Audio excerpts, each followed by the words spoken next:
السلام عليكم ومرحبا بكم معنا في القناة ريبيكاست. قبل ما نبداو ما تنساش ديروا واحد الاشتراك وتفعلوا الجرس باش يوصلكم كل ما هو جديد، وما تبخلوش علينا باللايك الى عجبكم المحتوى. طبعا دابا نبداو باهم الاخبار ديال الوداد الرياضي،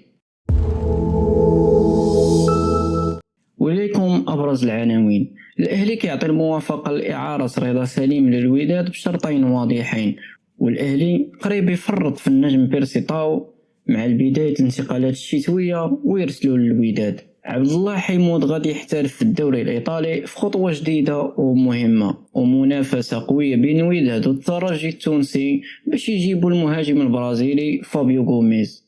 ننتقلوا للمواضيع.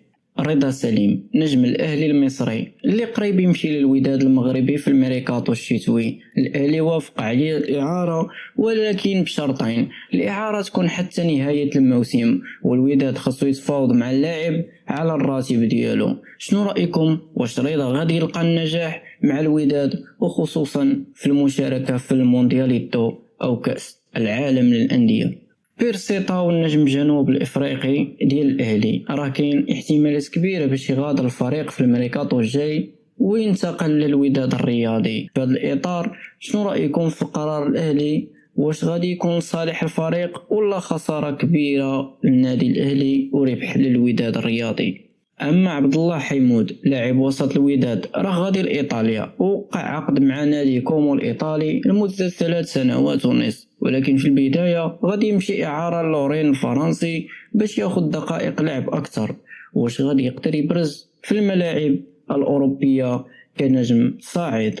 المنافسة شعلات بين الوداد والترجي التونسي باش يجيبوا المهاجم البرازيلي فابيو غوميز. اللاعب عنده ارقام ممتازة هذا الموسم ولا هدف ديال بزاف د الاندية منهم الوداد والترجي. واش غادي نشوفوه في القريب العاجل كيدافع على الالوان الحمراء الوداد الرياضي؟ كانوا هادو ابرز العناوين وابرز المواضيع ديال اليوم، وما تنساوش ديروا كومونتير وتقولوا لنا شنو هي الصفقه اللي كتظنوا غادي تكون عندها تاثير كبير، وما تنساوش تدعمونا بلايك وسبسكرايب باش تبقاو على اطلاع بجديد الفيديوهات ديالنا. وشكرا بزاف ونشوفكم في الفيديو الجاي ان شاء الله. دمتم سالمين.